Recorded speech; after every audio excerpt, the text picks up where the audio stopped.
Hello good evening everyone. ఈరోజు అయితే నేను ఎల్లమ్మ గుడికి ఇంకా నూకాలమ్మ తల్లి మా విజయనగరంలో పైడితల్లి అమ్మవారు చాలా ఫేమస్. వీళ్ళ ముగ్గురికి అయితే ఉగాది అయిన తర్వాత నేను ఎవ్రీ ఇయర్ చీరలు పెడతాను ముగ్గురు అమ్మవార్లకి. అది ఈ రోజు అయితే సెలెక్ట్ చేసుకున్నాను. ఎందుకంటే ఉగాది అయిన తర్వాత ఒక 2 సార్లు నాకు హెల్త్ ఇష్యూస్ వచ్చాయి. ఇంకా అలా వస్తూనే పోతూనే ఉంటాయి కాబట్టి ఇంకా నా మొక్కు అయితే చెల్లించుకోవాలని చెప్పేసి వెళ్ళాను కానీ చీరలు కొనలేదు కాబట్టి ముందు మా హస్బెండ్ వాళ్ళ ల్యాబ్ దగ్గర ఆపేసి ఆయన చీరలకు అయితే వెళ్ళారు.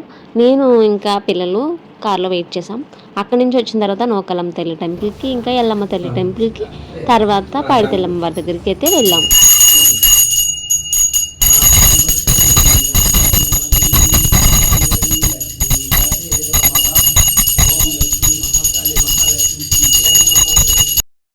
ఇంకా టెంపుల్స్ మూడింటికి వెళ్ళిన తర్వాత నేను మా ఆయన ఇంకా మా అత్తయ్య విశాల్ మార్ట్కి అయితే వెళ్ళాం. అక్కడ ఒక వాటర్ బాటిల్ కొందామని చెప్పేసి మాకు ఏది కావాలో అక్కడ అది లేదు. తర్వాత మళ్ళీ డీమార్ట్కి వెళ్ళి అక్కడైతే వాటర్ బాటిల్తో పాటు పాప్కార్న్ ఇంకా అందరము ఒక్కొక్క ఐస్ తిన్నాము. అది చకవ రైస్. ఇంకా ఇంటికి వచ్చిన తర్వాత పిల్లలకైతే భోజనం పెట్టి అప్పుడైతే నేను భోజనం చేశాను. మీరేం చేస్తున్నారు?